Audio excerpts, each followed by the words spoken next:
I'm here on CannaTalk. Hey everyone, Amanda Munchies, and we are live at the Women of Cannabis Conference in Las Vegas 2019, celebrating badass women in cannabis.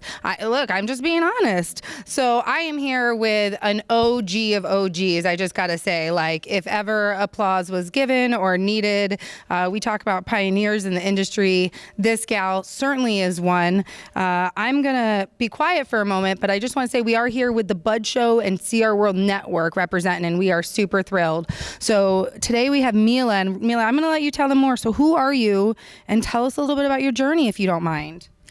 I live in Mila. I live in Amsterdam, and I have a company for 25 years now, where we make the equipment that people use to separate the trichome crystals from all the plant material.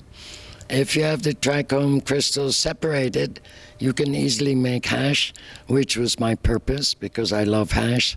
So that's basically how that machine got invented, a simpler way to do it. Nice. And since then, I developed also the isolator bag system and the washing machine. I always figured no man would ever think to use a washing machine to make prime hash. For sure they would not. And what a genius you are as a woman thinking of that. I love it. Well, it works. You know, it's designed to wash dirty socks clean.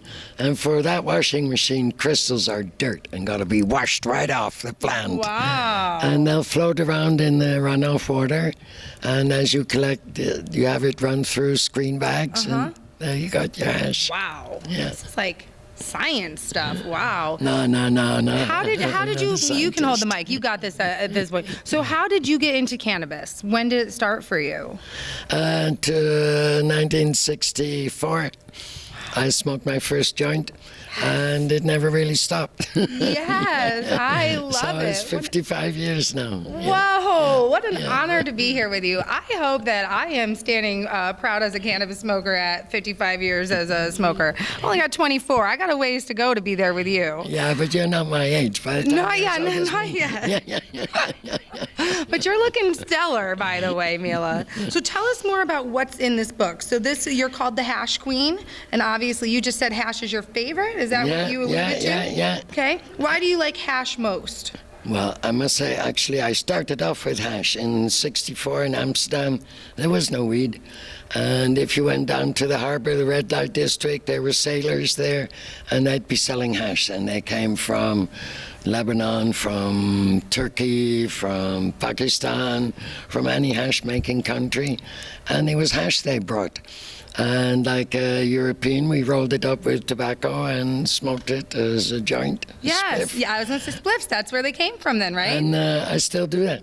Wow. So I was confused by the spliffs today because they do half cannabis, half tobacco, and for me that just doesn't do it. Yeah. But I get what you're saying. If they didn't have the cannabis, then you'd have to have something to kind of adhere to make it smokable in a joint, right? Yeah. That's genius. I love it. It's a European way of smoking. Oh, I didn't invent that one. I love it. So when you were originally in this and you were smoking hash, did you imagine ever that we would be here standing at a Women of Cannabis conference in the United States of America? I always say people have dreams, and I certainly had dreams. But what is happening these days surpassing any dream I could possibly have imagined. Yes. It's such a beautiful thing, right? Yeah. Even today, all these women Most together? of my life I was just a single mom with 4 kids. And now, you're signing books, right? There's people lining up to get your autograph, reading your story. Took me 11 years to write it. Wow. I'm not a very organized writer. I'm sure it's amazing. I'm going to have to get myself a copy because I know I want to read it. You better hurry up because I only have 4 left. Well, I got one in my hand, so no one's going to get this one but me. So there's that. I love to read about cannabis, and I love to read about the pioneers and the people who are making a difference. So we appreciate you. If you think about this book, what was your favorite part in writing it or your favorite story to tell that's in here? One of my favorite stories is I think we were just in Iran or in Pakistan and we couldn't change money. And so we were kind of wandering around this dusty town. All the huts are made of mud and sand colored, so the whole thing was quite dusty. Anyway, there's suddenly a little rickshaw with a small person on it, all dressed up gaudily, so we decided to follow them. And they led us to a circus. Now, this whole circus was run by Lilliputters. I don't know what you call that in America. And especially the owner, he was like a true pasha with a big turban on it, and he sat in his tent that was made of all silk with patterns on it. Wow. And big silk pillows with a big hookah there. And Sounds like a scene from a movie. It was my crazy. goodness. And then he had these also Lilliputter girls, of course, Yes. dressed in what they thought was a bikini, which was quite hilarious. And it points out here, I think Madonna must have got her idea from these girls. Oh, goodness. Yeah. Now I see exactly where you're going. And then finally we performed in that circus for a few days, and they had a whole orchestra. Wait, Also, you all performed little in the circus? Yeah. What did you do? Wait a minute. We danced rock and roll. Oh, I love it. I love it. Okay. Everybody thought that was magnificent. Oh, I love it. Yes. And my daughter sang Baba Black Sheep. And Oh, that goodness. was So just as good. amazing.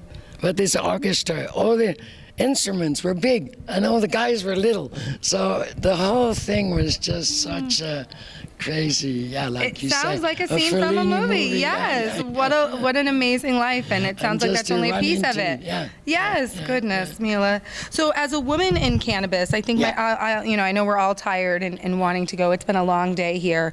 As a woman in cannabis who's been in this for a long time and a pioneer, whether it's as a patient or now in the industry, however it may be, what advice would you give to other women who might be struggling that are in this industry? Maybe someone who is on the verge of giving up or just has had more than one bad day, what might you tell that amazing woman? I think that probably if you want to be in cannabis in these days, especially here in America, you have to be able to let yourself be heard. You have to bring up the courage to speak. And I think that's where a lot of women have a hard time. Yeah. We've been silent so long, huh? Well, goodness, Mila, thank you so much for And sharing your story. they shouldn't give up and keep on Yes, tracking. yes, I concur. Do not give up. Absolutely. Yeah. Well, we appreciate your wisdom and guidance today. We love that you have a book where you can share your journeys. I can't say thank you enough for being a pioneer in the industry. From the Bud Show and CR World Network, we thank you for being a part of the Women of Cannabis Conference and allowing us to interview you today. Thank you. Thank you for everything. Thank you. And to all the people who are watching, stay high. Yes, stay high. I love it. Yes, I'm going to give you a hug. Ooh. Thank you. All right. I'm going to go get me my book. I got to go pay for it, and I will be back. Yes.